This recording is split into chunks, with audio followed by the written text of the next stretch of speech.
নমস্কার, বিটিএন টক্সে আপনাদের স্বাগত জানাচ্ছি। আমি বিক্রম সরকার।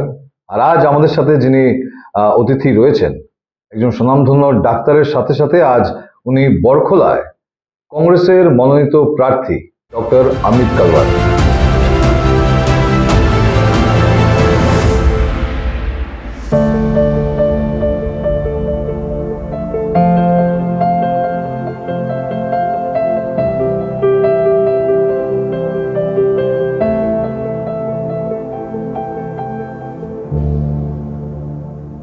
আপনাকে স্বাগত জানাচ্ছি। নমস্কার।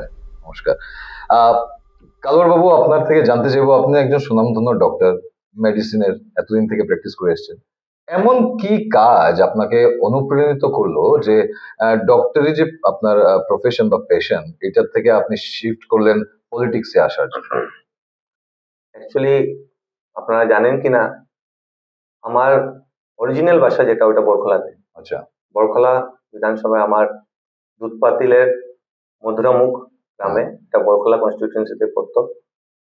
প্লাস বাগানেও আমাদের ঘর ছিল, যেটা হাতিচড়া গার্ডেন আন্ডার পরে। ওই দুধপাতিল যে এরিয়াটাতে আমরা থাকি, যেটা বাগানে যেটা ঘর ছিল বা মধুরাঘাট যে এরিয়াটা, ওটা হাতিচড়া গার্ডেনের আন্ডারে। ওকে। ওখানে আমার জন্ম। আর আমরা ছোটবেলা থেকেই দেখেছি, আমরা মানুষের দুঃখ কষ্ট দেখেছি, নিজেও দুঃখ কষ্ট করে ওখান থেকে পড়াশোনা করেছি। রাস্তাঘাটে যে বেহাল অবস্থা ছিল। আমার মা একজন এমই স্কুলে হিন্দি টিচার ছিলেন, আর বাবা ছিলেন ফেরিঘাটে লিজে রাখতেন। তো ওই অবস্থাতে আমরা আজকে দিনে এই পজিশনে আসতে পেরেছি। মা বাবারও শেষ চেষ্টা ছিল এবং ভগবানের কৃপা ছিল, হয়তো ওই গ্রাম থেকে কষ্ট করে বের হয়ে এসে আজকে নদী পার হয়ে আমরা নদীর পাড়ে থাকতাম। আমরা সব ধরনের দুর্ভোগ পেয়েছি, দেখেছি কিভাবে মানুষের দুঃখ কষ্ট। তো ওই আমরা বরখলা যে একটা সিনারিও, ওটা যাতে আমার অনেক দিন থেকে মানে ইচ্ছা ছিল। আমি 2008 সালে চাকরিতে জয়েন করেছি, তখন থেকে আমার ইচ্ছা যে আমি বরখলার জন্য আমি কিছু একটা করবো। আমি যদি একটা পজিশন পেতে পারি আজকে ডাক্তার হওয়ার পর, তাহলে আমার বরখলার জন্য আমি কিছু একটা লং টার্ম প্ল্যান। এটা লং টার্ম প্ল্যান। 2008 সাল থেকে প্ল্যানিং। তখন থেকে আমি দেখেছেন আপনারা হয়তো বিভিন্ন আপনাদের অনেক, আমি এসে আগে ইন্টারভিউ দিয়েছি এখানে আমি স্টুডিওতে বা অন্য জায়গাতে আমি মিডিয়াতে দিয়েছি। তখন আমরা হেলথ ক্যাম্প করতাম বিভিন্ন ভাবে, মাসে 2 মাসে একবার হেলথ ক্যাম্প করতাম বরখলার বিভিন্ন জায়গায় বা বরাকভ্যালি অন্যান্য জায়গায় করেছি। সাথে সাথে আমি ওই আমাদের রোটারি ক্লাবের গ্রিনল্যান্ডের মাধ্যমে আমি অনেক ধরনের অ্যাক্টিভিটি করেছি। সাথে যখন লাস্ট 2 বছর আমি যখন প্রেসিডেন্ট ছিলাম, তখন আমি প্রেসিডেন্ট থাকা অবস্থায় তো আমি অনেক ভাবে সামাজিক কাজ করেছি, যেটার জন্য আজকে ডাক্তার অমিত কালওয়ারকে খালি ডাক্তার হিসেবে পরিচিত নয়, যে একটা সমাজসেবী, যে সোশ্যাল ওয়ার্কার হিসেবে একটা পরিচিতি আছে। আপনি যখন চিন্তা করেছেন যে আপনি রাজনীতিতে আসবেন বা আপনি প্রচারে নেমেছেন, আপনার পরিবার কতটুক এই জিনিসটাকে মানে মেনে নিয়েছে বা কিরকম সাপোর্ট দিয়েছে? দেখেন, আমার যে পরিবার, আমার বাবা কংগ্রেসের একজন অ্যাক্টিভ ওয়ার্কার ছিলেন। উনি মন্ডল প্রেসিডেন্ট ছিলেন ওখানে দুধপাতি এবং পঞ্চায়েত ইলেকশনও আপনাদের কংগ্রেস থেকে আগে আগে ওখানে উনি প্রতিদ্বন্দ্বিতা করেছেন। আর আমাদের ওইখানে যখন আমাদের মিটিং হতো দুধপাতিল এরিয়াতে, তখন আমাদের বাসাতেই মিটিং হতো। সন্তোষ মোহন দেব স্যার, তারপর কর্ণেন্দু ভট্ট স্যার, তারপর মিসবা স্যার, সবাই আমাদের বাসাতে যেতেন। কারণ ওই এলাকার মিটিং গুলো আমাদের ঘরেই হতো। আমি ওই কালচারটা ছোটবেলা থেকে দেখে এসেছি। আর মার আজকে আমার বাসাতে মা আছেন, আমার ওয়াইফ আছে, ওর সবাই আমাকে সাপোর্ট করছে এবং সবাই অ্যাক্টিভলি আমার জন্য কাজ করছে। আপনার মা কি কংগ্রেসেই আছেন না বিজেপি সাপোর্টে আছেন? না, মা তো একদম এখন উনি তো সাপোর্টার হিসেবে কি বলবো, উনি তো কোনো দলের মেম্বার না। মা তো ছেলেকেই সাপোর্ট করবে, কোনো দল বলে না, মা তো ছেলেকেই সাপোর্ট করবে। ওকে। আপনি যে প্রচারে নেমেছেন, যেদিন থেকে এসেছেন, অনেক বিশাল র্যালি করে এসেছেন। ফার্স্ট টাইম দেখা গেছে যে জেতার আগে একজন ক্যান্ডিডেট জাস্ট নাম এসছে, একদম মানুষের উচ্ছ্বাস বেশি। এমন এই পুরো পিরিয়ডটার মধ্যে আপনার কোন জিনিসটা পাবলিকের সাথে মিট করতে বা কোন অনুভূতি এরকম ফিল হচ্ছে, খুব আবেগপ্রবণ, মানে touched your heart or you felt like crying, এরকম কি ফিল হয়েছে? না দেখেন, আমি যখন কংগ্রেস দল জয়েন করেছি অক্টোবর মাসের 10 তারিখে, যখন আমার জয়েনিং হলো মাননীয় শ্রী গৌরব গগৈজির হাতে রাজীব ভবন গুয়াহাটিতে, তারপর আমি যখন শিলচর আসবো, তো আমাকে অনেকেই ফোন করেছে তুমি কংগ্রেস জয়েন করেছো, আমরা আসবো। কিন্তু আশাটা আমি যেভাবে যখন আসলাম, আমি 13 তারিখে যখন গুয়াহাটি থেকে যখন শিলচরে পৌঁছালাম, এই জনজোয়ার দেখে আমিও মানে স্তব্ধ হয়ে গেছি। মানে আমার মানে আমি স্পিচলেস হয়ে গেছিলাম যে এত সাপোর্ট একজন, মানে তখন আমি বুঝতে পেরেছি যে মানুষের মনে কতটুকু, মানে একজন যে মানে ভালো মানুষ পলিটিক্সে আসলে কতটুকু ওদের ইচ্ছা আছে যে এরকম মানুষ আসতে লাগে পলিটিক্সে। মানে আপনি ভালো মানুষ, না, এটা প্রুফ মানে কি, ওরা জনসাধারণ প্রুফ করেছে যে তোমরা ডক্টর অমিত কালওয়ারকে এজ এ ডক্টর হিসাবে, এজ এ সোশ্যাল ওয়ার্কার হিসাবে কতটুকু ভালো পায়। ওটা তো আর কংগ্রেস দলের নেতা হিসাবে আসিনি আমি, তখন তো আমি কোনো নেতাও ছিলাম না, কিছু না, জাস্ট এজ এ ওয়ার্কার হিসাবে জয়েন করেছি। কিন্তু আজকের দিনে যা ডক্টর অমিত কালোয়ার সোসাইটির জন্য যা করেছে, ওটা সোসাইটি আজকে ওটা স্বীকৃতি দিয়েছে। ওই স্বীকৃতিটাই ছিল ওই দিনের সবাই আসে জয়েন করার, আমাকে বিশাল মিছিল করে নিয়ে আসাটা। আমরা ভাবেছিলাম হয়তো যেভাবে ফোন এসেছিল আমার কাছে গুয়াহাটিতে বসে, আমি 2 দিন কন্টিনিউয়াস ফোনে ছিলাম, মানে সবাই ফোন করছে আমার। আমি ভাবছি যে 400-500 লোক হবে, জনসাধারণ হবে, আর এসে দেখা যায় প্রায় আমরা যেটা কাউন্ট করেছি প্রায় 3000-এর উপরে লোক ছিল ওইখানে। আমরা খাওয়া দাওয়ার অ্যারেঞ্জমেন্ট করেছিলাম রাজীব ভবনে, প্রায় 500 জনের, এটা পুরো সিট করে অনেক লোকে খাওয়া পায়নি, এটার জন্য আমি খুবই দুঃখিত ছিলাম। মানে আপনাকে লোক অলরেডি আপনার বরখাস্ত সমস্যার নেতা হিসেবে নিয়েছেন। আপনার কাছে ভালো নেতার মানেটা কি, সংজ্ঞাটা কি? ভালো নেতা হলো সংজ্ঞা আমার হিসাবে এজ এ সোশ্যাল, আমি তো পলিটিক্সে জাস্ট 4-5 মাস হয়েছে জয়েন করেছি, আমার এত অভিজ্ঞতা নেই, আমার থেকে অনেক অভিজ্ঞ ব্যক্তিরা আছেন পলিটিক্সে। কিন্তু আমি ফিল করি যে জনতার সাথে থাকে, যে জনতার দুঃখ কষ্টটা শেয়ার করে, ওর দুঃখ কষ্টে গিয়ে দাঁড়ায়, আর সাথে জনতার জন্য উন্নতির জন্য চিন্তাধারা নিয়ে কাজ করে। Leader of the mass. Leader of the mass. Okay. বিজেপিতে মানে কংগ্রেসে আসার আগে আপনি বলছেন একটা লং টার্ম প্ল্যানিং ছিল, মানুষের জন্য কাজ করবো, social work, because politics is in a way call social work. তো এখন টার্ম গুলো চেঞ্জ হয়ে গেছে, কেউ সোশ্যাল ওয়ার্ক করে না, সেলফ ওয়ার্কই করে ম্যাক্সিমাম। তো আপনি কোনো অন্য পার্টিতে যাবেন কেন? কি বিজেপি 14 থেকে একটা পিকে ছিল, হ্যাঁ না? পিকে ছিল মেজরিটি, কিন্তু মুভমেন্টটা বিজেপির দিকেই ছিল ওই মোমেন্টে। তখন আপনি যে বলেছেন আপনার লং টার্ম প্ল্যানিং ছিল, আমি মানুষের জন্য কাজ করবো, অপোজিশন যেখানে কংগ্রেস শূন্যই প্রায়, আসাম থেকে প্রায় শূন্য, লিডারশিপের অভাব হচ্ছে, যেটা বিরোধীরাও বলছে, দেখা যাচ্ছে অল ওভার ইন্ডিয়াতে। ওই টাইমে কংগ্রেস কেন সিলেক্ট করলেন? বিজেপিতে যেতে পারতেন, আরো ফিউচার আপনার ব্রাইট হয়ে যেত। না দেখেন, আমি যখন 2008 সালে ভেবেছি, আমি ভাবিনি যে কোন পলিটিক্যাল পার্টি জয়েন করবো। আমি ভেবেছি আমি রাজনীতিতে আসবো একটা সময়, কোন সময় আসবো সেটা আমি ওই সময় ডিসাইড করিনি। আমি ভেবেছি যে যখনই একটা, আমি যেটা বললাম, যদি লিডার অফ দি মাস হতে লাগে, তখন আপনি জনসাধারণের মধ্যে যেতে লাগবে, ওদের সঙ্গে যোগাযোগ রাখতে লাগবে, ওদের জন্য কাজ করতে, ওদের উদ্দেশ্য গিয়ে দাঁড়াতে লাগবে, যেটা আমি বিগত লাস্ট 10-15 বছর ধরে করে আসছি। ওই করার দরুন তারপর আমি কোভিডের সময় আসলো, কোভিডের কালে আমি যতটুকু পারছি নিজের সার্ভিস দিয়েছি। ডক্টর অমিত কালোয়ারের ওই সময় নামটা আরো ফুটে উঠেছে মোরাকবেলিতে, যে ডক্টর অমিত কালোয়ার আছে একজন কোভিডেও কাজ করে যাচ্ছে। তো ওই যে জিনিসগুলো ছিল, এটার সাথে আমি কোনোদিনও ভাবিনি যে কোনো পলিটিক্যাল পার্টি, যারা আজকে বলে আমার হয়তো দলের কিছু লোক বলেন বা বিরোধীরা অনেকটা বলে যে বিজেপিতে ছিল এখন কংগ্রেসে এসছে, এরকম কোনো কথা নেই। কেননা আপনি টেকনিক্যালি ভাববেন, যদি আপনি যদি গভর্নমেন্ট সার্ভিসে থাকেন, you can't join a political party. আপনি তো মেডিকেল কলেজ ছিলাম, আমি 2023 তে রেজিগনেশন দিয়েছি, তখন পর্যন্ত কোনো পলিটিক্যাল পার্টি আমি জয়েন করিনি। তারপরে আমি চিন্তা ভাবনা দেখছি, যে আমি দেখছি পলিটিক্যাল সিনারিওটা দেখছি, যে আসামে আমি আমার কাজ চালিয়ে যাচ্ছি এজ এ সোশ্যাল ওয়ার্কার, সাথে আমি I was studying the political scenario of the মানে স্টেটে যেটা পলিটিক্যাল সিনারিও আছে, আমার বরাকবেলি যেটা পলিটিক্যাল সিনারিও আছে। আমার জাস্ট এখন আমি 2026-এ যেটা আমি ইলেকশন যেটা লড়বো, এটা আমি 2023-তে ডিসাইড করেছি। আচ্ছা, অনেক লম্বা প্ল্যান। 2023-তে রেজিগনেশন দেওয়ার ওয়ান অফ দি, মানে maybe this is one of the reason. ঠিক আছে, তো 23-তে রেজিগনেশন দেওয়ার পর তারপর আমি যেটা স্টাডি করছি, যেটা দেখছি আমি, যেটা আসামের যেটা সিনারিও বা বরাকবেলি যেটা সিনারিও, এটাতে আমি মানে কংগ্রেস দলের যেটা নেতৃত্ব ওই সময় ছিল, এটা তো আমি খুব একটা বেশি মানে খুশি ছিলাম না, বা বিজেপি যেটা আপনাদের যেটা চলছিল, যেভাবে অ্যাক্টিভিটি, যেভাবে ওদের কথাবার্তা, যেভাবে মানে একতন্ত্র রাজ যেটা চলছে, ওই একতন্ত্র রাজও আমি মানে খুশি ছিলাম না। মানে আমি ভাবছিলাম যে না, এখন তো এই সিনারিওতে দুটো পার্টিতে কোনোটাতেই তো যাওয়া যাবে, নতুন পার্টি বানিয়ে নিতেন। না, নতুন পার্টি তো বানানোর কথা পরে, এটা অমিত কালোয়ার তো বড় হয়নি কি নতুন পার্টি বানিয়ে নেবে সিঙ্গলি। কিন্তু কথাটা হলো যে যখন দেখলাম যে মাননীয় শ্রী গৌরব গগৈজি এসে যখন কংগ্রেস দল যখন ওনাকে সভাপতি পদ দেওয়া হলো, একটা যুব প্রজন্মের নেতা, উনার তরফ থেকে অ্যাকচুয়ালি একটা সার্ভে চালানো হলো বরখলাতে, যেটা ডিলিমিটেশনের যেটা সিনারিও যেটা ছিল ওনার। তো এটা আজকে দিনে আপনার চ্যানেলে এটা ব্রেকিং নিউজ, এটা আগে কাউকে বলিনি আমি, এখন আজকে যেহেতু টিকিট পেয়ে গেছি এই জন্য বলছি। ঠিক আছে, তাহলে যে উনার তরফ থেকে একটা সার্ভে চালানো হয়েছিল যে বরখলার মধ্যে এই যে ডিলিমিটেশন যেটা হয়েছে, ডিলিমিটেশন করে যে বরখলার সিটটা বিজেপি হয়েছে নিজের শিওর শর্ট সিট করে নেবে, হিন্দু মেজরিটি করে এটাকে, প্রায় 1,35,000 সামথিং হিন্দু ভোট আছে, 69,000 মাইনরিটি ভোট আছে, যেটা করে ওরা ভেবেছিল যে বিজেপি শিওর সিট করে নেবে। তো ওই যে পলিটিক্যাল সিনারিওতে ওরা খুঁজছিল যে কোন ক্যান্ডিডেট এখানে দিলে আমরা বরখলা সিটটা বের করতে পারবো। ওই হিসাবে কিছু আমাকে গার্ডেন লিডার্স এসে আমাকে অ্যাপ্রোচ করেছে ওই সময়। ওরা দেখছিল যে আমার অ্যাক্টিভিটিটা ওরা ফলো করছিল ফেসবুকে হোক বা সোশ্যাল মিডিয়ার মাধ্যমে। ওরা এসে আমাকে কন্ট্যাক্ট করেছে, কনস্ট্যান্ট মনিটরিং ছিল। ওরা এসে আমাকে কন্ট্যাক্ট করেছে, they convince me over 4 or 5 meetings. তারপর আমার গর্ব বৈশীর সঙ্গে ডাইরেক্ট কথা হয়েছে ফোনে।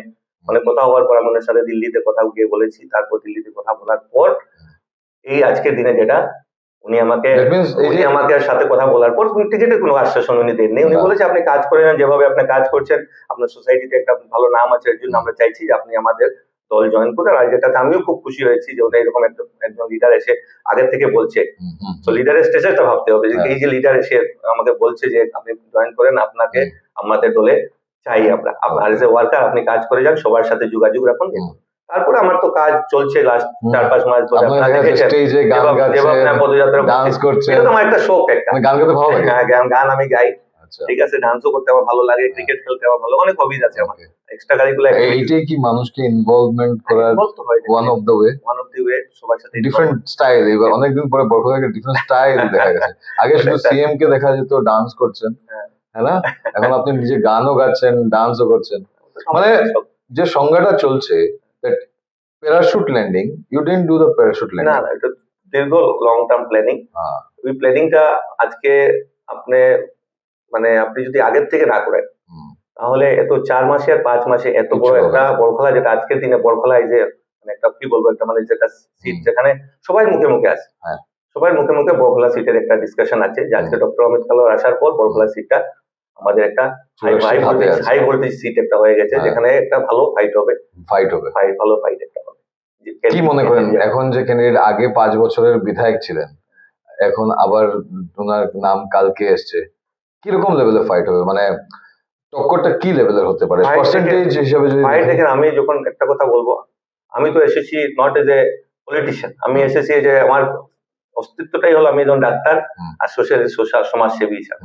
এখন ডাক্তার একজন সমাজসেবী যখন সমাজের জন্য কিছু করার জন্য নামবে, তখন আশা করি সব সমাজের লোকই ওকে সাপোর্ট করবে। আজকে আমার মাইনরিটি ভাই বোনেরা হোক, বা আমাদের হিন্দিভাষী সমাজই হোক, বা আমাদের বাঙালি হিন্দু সমাজই হোক, বা আমাদের মণিপুরি যেটা মুসলিম কমিউনিটি আছে, আমার খ্রিস্টান ভাই বোনেরা আছে, সবাইকে আমি সমানভাবে দেখেছি। কোনোদিনও সমাজে যখন জন্য কাজ করেছি, যখন ডাক্তারি পেশায় ছিলাম, তখন সবাইকে সমানভাবে আমি সার্ভিস দেওয়ার চেষ্টা করেছি।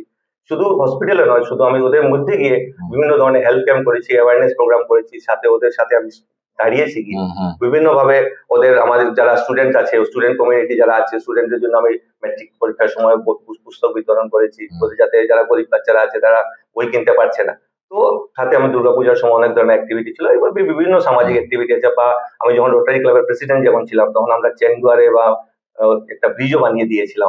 আচ্ছা। আর প্লাস ওখানে জলের ব্যবস্থা ছিল না, ওখানে আমরা একটা রিং ওয়েলও বানিয়ে দিয়েছিলাম, তখন আমরা ক্লাবের মাধ্যমে, তখন আমি প্রেসিডেন্ট ছিলাম। তো আমরা যেভাবে জড়িত আছি, তা আশা করি যে সমাজ এই জিনিসটাকে বিচার বিবেচনা করবে। একজন শিক্ষিত লোককে, একজন ক্লিন ইমেজের লোককে, এবং একজন সমাজসেবী লোক, যার কোনো এখান থেকে পাওয়ার কিছু নেই, ও দেওয়ার জন্য এসছে, ওই রকম লোককে আশা করি সমাজ স্বীকৃতি দেবে এবং জয়যুক্ত করবে। এবং আগামী দিনে আরো একটা কথা বলবো, এরকম লোক যদি পলিটিক্সে আসে, একজন যদি এসে এরকম জয়ী হয়, সমাজে এরকম লোক আরো বাড়বে। ওরাও মনে বিশ্বাস পাবে বা মনে সাহস পাবে যে এরকম লোকেরও সমাজে রাজনীতিতে আসলে ওদের জয়ী হতে পারবে বা স্বীকৃতি পাবে। আপনার সাথে কথা বলে লাগছে না যে আপনি রিসেন্টলি এসেছেন। You are using each and every medium to grab the votes. আপনার 3টে ওয়ার্ড, যেমন ডক্টর বললেন সেবা করতে এসছে, সেবার জন্য এসছে, যার কিছু পাওয়ার নেই দিতে এসছে। তো একটা এক্সাম্পল আর কি, ডক্টর না আপনারই একজন সতীর্থ, ডিফারেন্ট ডিপার্টমেন্টের ডক্টর, শিলচর থেকে এমপি ছিলেন, এবার ওনাকে আবার ডক্টর কে শিলচরের বিধায়ক সিটে দেওয়া হয়েছে।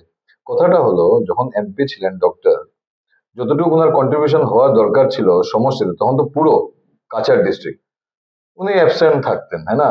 ওনার নিজস্ব কিছু যে কথাগুলো মানুষ থেকে উঠে আসছে, নিজস্ব ইনস্টিটিউশন বানিয়েছে, 3 স্টার হোটেলের মতো হসপিটাল বানানো হয়েছে, বা মানুষের যেগুলো বলছে, আমাদের কাছে যেগুলো আসে কথা।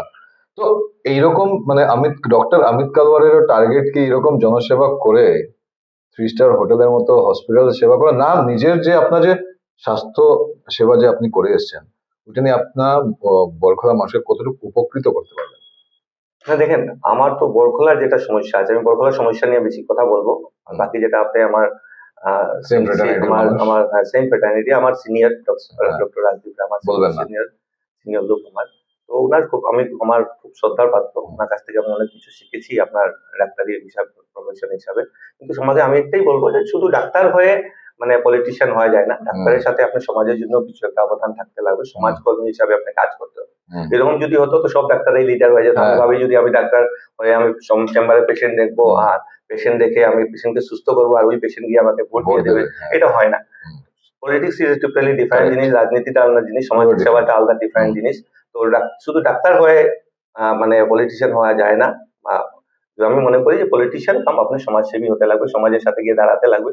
আপনার যেটা উপার্জন যেটা আছে, আপনি যেটা আর্ন করছেন ওইটার থেকে কিছু একটা পার্সেন্টেজ আপনি সমাজের জন্য কন্ট্রিবিউট করতে হবে।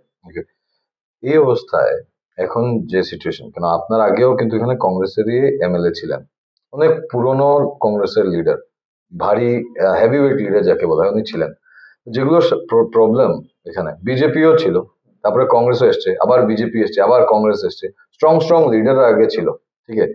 এই স্বাস্থ্য পরিষেবা, রাস্তাঘাট, জলের প্রবলেম, হ্যাঁ না, বেকারত্ব, এইসব যে প্রবলেমস গুলো আগের কংগ্রেসের এমএলএ থেকেও করতে পারেন নাই, আপনাকে আবার কংগ্রেস থেকেই দেওয়া হয়েছে।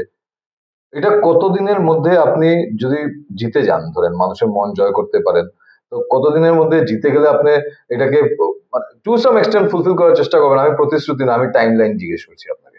টাইমলাইন দেখে যেকোনো আমাদের বরখলাতে যেটা আজকের দিনে যেটা আপনার পরিস্থিতি বলছেন, বরখলা যেটা পুরানা বরখলা ছিল, ওটার থেকে প্রায় পুরানা বরখলা প্রায় 50% কেটে বের হয়ে গেছে।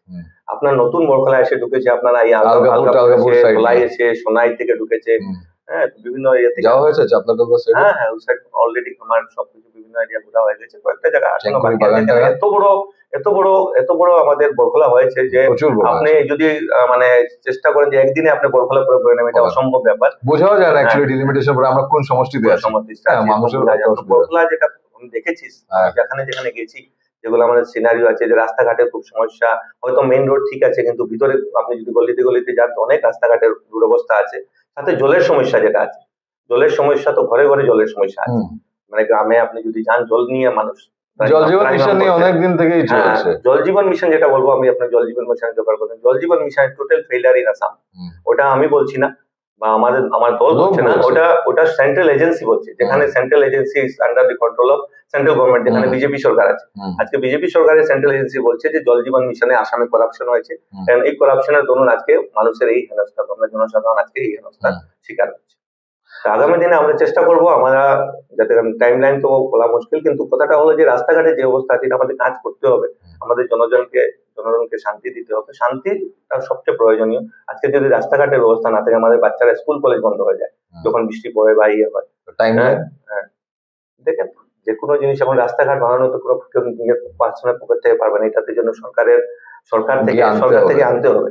তো এটার জন্য একটু স্ট্রং লিডার লাগবে। আমি এর জন্য আমি বরখলা জনসাধারণ যেখানে যাই আমি মিটিং এ বলি, আপনারা জনসাধারণে মিলে এবার এমন একটা লিডার বানান, আপনারা এমন একটা এমএলএ বানান যাকে সব জাতি ধর্মের মানুষ যাতে ওনাকে সাপোর্ট করছে, এই প্রভাবটা যায়, যাতে ওই লিডারের হাতটা মজবুত হয় এবং জোর গলায় গিয়ে এই কাজটা আদায় করে আনতে পারেন। এবং আমি চেষ্টা করবো পুরো আমার এই টার্মে, যেটা যদি বরখলা জনসাধারণ ডক্টর অমিত কালওয়ারকে জয়ী করে, যেটা আমি দেখছি যেটা মানে একটা প্রভাব আছে, সবাই বলছে যে না আমরা সবাই আপনাদেরকেই সাপোর্ট করবো, আপনাকে আমরা ভালো লেগেছে, তো আপনাদের কাজকর্ম আমরা দেখেছি। তো আগামী দিনে আমরা নেক্সট 10 ইয়ারের ভিতরে আমরা যতটুকু মানে যেগুলো বেয়ার মিনিমাম যেটা আমাদের প্রবলেমস আছে সেগুলো সলভ করার চেষ্টা করব। তো মানে দ্যাট মিনস এখানে এই কনক্লুশনে আসে বরখলাতে কংগ্রেস পার্টি যথেষ্ট শক্তিশালী, আপনার পার্সোনাল ইমেজ নিয়ে আপনি মাঠে নেমেছেন কংগ্রেসের উত্থানে? আজকে দিনে দেখেন আমাদের তো যেটা কংগ্রেসের যেটা ছিল, এটা বরখলা যেটা সিট ছিল ডিলিমিটেশন আগে যদি ধরেন, এটা কংগ্রেসেরই মোস্ট অফ দি টাইমস আপনি যখন দেখবেন এটা কংগ্রেসের এমএলএ এখান থেকে সিলেক্ট হয়। কিন্তু যে বললাম এই যেটা আপনাদের যেটা ডিলিমিটেশন যেটা হওয়ার পর একটু মানে কংগ্রেসের অবস্থাটা একটু দেখা গেছে কংগ্রেস এখানে হেরে যেতে পারে যদি ক্যান্ডিডেট ভালো থেকে বাছাই না করি। তো ক্যান্ডিডেট বাছাই করার দরুনই মানে ডক্টর অমিত কালওয়ারের নামটা আসছেন। আজকের দিনে ডক্টর অমিত কালওয়ার আসার পর কংগ্রেসের তো একটা ভোট ব্যাংক আছেই বরখলাতে, তার সাথে doctor Amit Kalwar as a social worker হিসাবে আরো কিছু ভোট অ্যাড হয়েছে। আর আশা করি আগামী দিনে আমরা বরখলাতে বিপুল ভোটে জয়ী হতে পারবো। সব ধর্মের সব বর্ণের জনসাধারণ আমাকে সাপোর্ট করছে এবং করবে। Very good. এখন কথা হলো কংগ্রেস টিকিট পাওয়া নিয়ে আপনার প্রতিদ্বন্দ্বী কাকে সবচেয়ে টাফেস্ট বলে আপনি মূল্যায়ন করবেন? ফার্স্ট বিজেপি থেকে যে দিয়েছে ওনাকে, না আপনারই পার্টির যারা ওরা এলিগেশন লাগাচ্ছে যে আপনি 4 কোটি না 5 কোটি টাকা দিয়ে টিকিট কিনে এনেছেন, ওরাও তো পুরনো কংগ্রেসই, কংগ্রেসের ভোট কাটতে পারে ওরা, কোনটা সবচেয়ে বেশি টাফেস্ট? টাফ আমার জন্য কোনোটাই না। আজকে আমাদের মানে ডক্টর অমিত কালওয়ারের ইমেজটা is a huge one. Confident, আমি কনফিডেন্ট বিকজ আমার জনসাধারণ আমার সাথে আছে। জনসাধারণ কনফিডেন্ট না over confident? Confident, over confident আর কিছু নেই। জনসাধারণের সাথে আমি চলেছি, জনসাধারণ যেটা বললাম আপনাকে, আমি যেভাবে ওদের সাথে এতদিন ধরে চলে আসছি, ওদের মধ্যে যেভাবে আমাদের সাথে চলছি, আবেগ দেখেছেন? আবেগ দেখেছি একটা, যে ওদের মধ্যে একটা উৎসাহ আছে যে এরকম আমরা ক্যান্ডিডেট পেয়েছি, আমরা এইবার মানে এরকম একটা ক্যান্ডিডেট পেয়েছি যাকে আমরা মানে আমাদেরকে জিতাতেই হবে। সব লোকেরা এই সেম কথা বলছে, আপনারা তো যাবেন, আপনারা তো ফিল্ডে যাবেন, আপনারা সার্ভে করবেন, দেখবেন ওরা কি বলছে। আর আজকে যেটা আরেকটা বলবো, এই যে রিপোর্ট যেটা আমাদের টিকিটটা দেওয়া হয়েছে, এটা ফিল্ড সার্ভের উপরে দেওয়া হয়েছে। ঠিক আছে, টাকার পয়সা তো এখানে দেখেই বুঝতে পারছেন যে আপনার কংগ্রেসের এত এত এত লিডার ছেড়ে চলে যাচ্ছেন, কেন ছেড়ে চলে যাচ্ছেন এটাও আপনি বুঝতে পারবেন যেন কেন ছেড়েছে। এটার জন্য আমাদের গৌরব গগৈজি বলেছেন যে আপনাদের এখানে ছেড়ে যাওয়ার কারণে না একটা স্বচ্ছ নেতৃত্ব আমাদের কাছে আমরা পেয়েছি, মাননীয় শ্রী গৌরব গগৈজি হিসাবে স্বচ্ছ নেতৃত্ব। আর এবার আমাদের স্ক্রিনিং কমিটির চেয়ারম্যান ছিলেন মাননীয় শ্রীমতী প্রিয়াঙ্কা গান্ধীজি। তো এই যে স্বচ্ছ নেতৃত্বটা পেয়েছি, এই স্বচ্ছ নেতৃত্বে অনেক মানে যারা করাপ্ট লিডাররা ছিল ওরা থাকতে পারেনি, এর জন্য ওরা ছেড়ে আজকে কংগ্রেস দল ছেড়ে যেতে বাধ্য হয়েছে। আচ্ছা, ওরা এখন বিজেপিতে চলে গেছে, এর জন্য ওরা করাপ্টেড ছিল না, ওটা আমি বলছি না। যারা বিজেপি থেকে এসেছে ওরা ফ্রেশ, বিজেপি থেকে যারা এসছে বলছি না, আমি বলছি যে আপনি যেটা বললেন যে টাকার যেটা খেলাটার ব্যাপারটা বলে, আমি ওটা নিয়ে বলছি যে এখানে দেখেন টাকার খেলার ব্যাপারটা এবার কিছু এরকম টাকার খেলা হয়নি, অনেক সময় পলিটিক্যাল পার্টিদের উপরে আসে। কিন্তু আমি নিজে পার্সোনালি যেখানে আমি যেটা টিকিট পেয়েছি, আমি কোনোদিনও আমি মানে এরকম কিছু পাইনি বা আমাকে কেউ এরকম অ্যাপ্রোচও করে নেই। আমি যেটা পেয়েছি আমি আমার এখানে বসে আমার কাজের মাধ্যমে পেয়েছি। আমি বেশি গুয়াহাটি বেশি দিল্লি দৌড়াদৌড়িও করিনি, যেটা আমার কথা ছিল ওরা কাজ দেখে আমাকে আর সার্ভের মাধ্যমে এটা টিকিটটা দেওয়া হয়েছে। আপনি কি এতটুকু কনফিডেন্ট যে যদি ধরেন আপনি 5 বছরে আপনি জিতে যান, আর আপনি যেগুলো প্রতিশ্রুতি মানুষকে দিয়েছেন বা দেবেন, এইগুলো যদি পুরো না হয় তো ওটার জবাবদিহি আপনি লিখিতভাবে দিতে পারবেন পাবলিককে? কেন হয়? দেখেন, প্রতিশ্রুতি তো আপনার আমার কাজ বলবে, কারণ আমি মুখের কথা দিয়ে তো আজকে তো আমি কাউকে বিশ্বাস দেওয়াতে পারবো না। কিন্তু বিগত দিনে আমরা যেভাবে, আমি কোনো পলিটিক্যাল পার্টিতেও ছিলাম না, age a doctor, as a সমাজকর্মী হিসাবে আমি সমাজের জন্য যেভাবে কাজ করেছি, লোকে এটা দেখেছে যে এই মানুষটার মধ্যে কাজ করার একটা ক্যাপাসিটি আছে, যে মানুষটা কোনোদিনও কোনো পলিটিক্যাল পার্টিতে ছিল না, পলিটিক্যাল পার্টিতে না থেকে যেভাবে ও সমাজকর্মী হিসাবে বিভিন্ন জায়গায় এমন একটা কাজ করে দিয়েছে যে অত লিডারদেরকে বলতে ওই কাজগুলো হয়নি। তো ওরা দেখেছে যে এজ এ সমাজকর্মী হিসাবে অতটুকু কাজ করতে, ও যখন একটা ক্ষমতা পাবে তখন ও সমাজের জন্য কতটুকু করতে পারে। ধুরন্ধরের ক্যারেক্টারটা আপনার মধ্যে দেখা যাচ্ছে অল্প অল্প social worker. So it's like আপনার জন্য politics is a service or career? Is a service, because I am already Dr. Amit Talwar is a career is already been settled. As a Dr. Amit Talwar হিসাবে আপনি বরাকভ্যালিতে যেখানেই জানেন, মানুষের হয়তো চেহারাতে না চিনতে পারে, নাম বললে ডক্টর অমিত কালওয়ার একটা মোটামুটি হ্যাঁ নাম শুনেছি। দিশপুরের সাথে কিরকম সম্পর্ক? দিশপুর মানে আমাদের স্টেট লিড করে আমাদের মেইন সিএম এর সাথে, হ্যাঁ সিএম এর সাথে আমার আগেও এক দুবার দেখা হয়েছে। পার্সোনাল রিলেশন আছে? পার্সোনাল এরকম কোনো রিলেশন নেই, আগে দেখা হয়েছে, অনেক প্রোগ্রামে দেখা হয়েছে, ডক্টর এন্ড রোটারি ক্লাব হিসেবে। এবার আমরা শেষ পর্বে এসে গেছি, বেশি জটিল করব না, একদম আপনার সাথে আগেও সামনে দেখা হবে। স্পষ্ট করে কিছু প্রশ্ন এড়িয়ে যেতে পারেন। আপনি কি নিশ্চিত জিতবেন নাকি না এটা শুধু রাজনৈতিক আত্মবিশ্বাস দেখানোর চেষ্টা? জেতার জন্যই আসছি, আর জিতে বের হয়ে যাবো। বেরিয়ে চলে যাবে? না, জিতে বের হবো, আর বের হয়ে সমাজের জন্য কাজ করবো। ওকে, নেক্সট, আপনার সবচেয়ে বড় দুর্বলতা কি? দুর্বলতা, I am not a shrewd politician. এটা দুর্বলতা? আমার মনে হয় আমি স্ট্রেট ফরওয়ার্ড, যেটা কাজ করবো ওটা বলবো। আপনি ইমোশনাল? আমি আপনি একটু ইমোশনাল? মানুষ সবের মধ্যে ইমোশন থাকে, পলিটিশিয়ানদের মধ্যে ইমোশন থাকে না? ইমোশন থাকে, তো ওই জন্য বলছি এটা আমার দুর্বলতা হতে পারে যে একটু ইমোশনাল, কিন্তু কথাটা হলো যে আমি দেশকে ভালোবাসি, নিজের সমাজকে ভালোবাসি, নিজের সমাজকে ভালোবাসি, আমি দেশের জন্য সমাজের জন্য করে যাবো, এটার জন্য একটা উইক পয়েন্ট থাকে, এটা একটু ইমোশনাল হয়ে যায়। যখন আপনি ইন্ডিয়া পাকিস্তানে যখন ক্রিকেট ম্যাচ দেখুন, তখন কোনো সময় ইন্ডিয়া হেরে যায়, তখন একটু ইমোশনাল সবই হয়ে যায়। তো ওইরকমই যে এখন আপনার দেশপ্রেমের বা যারা ভাবনা থাকবে, নিজের সমাজের প্রতি প্রেমের যারা ভাবনা থাকবে, একটু ইমোশনাল থাকবে।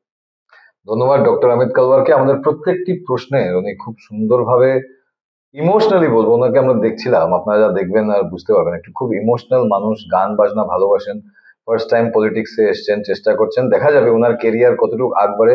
ডক্টর হয়ে উনি সার্ভিস যেগুলো প্রোভাইড করেছেন মানুষকে, সেই সার্ভিসটাই বজায় থাকে না অন্য কোনো ডক্টর যারা পলিটিশিয়ান হয়ে অট্টালিকা বানিয়েছেন তেমন ভাবেই ওনার ক্যারিয়ার গ্রো হয়। এটা যেটা সময় আসে সেটা বলবে। জিতবেন না হারবেন মানুষের উপরে নির্ধারণ করে। আগামীতে আরেকজন অতিথির সাথে আপনাদের সাথে দেখা হবে। আজকের জন্য ধন্যবাদ, নমস্কার।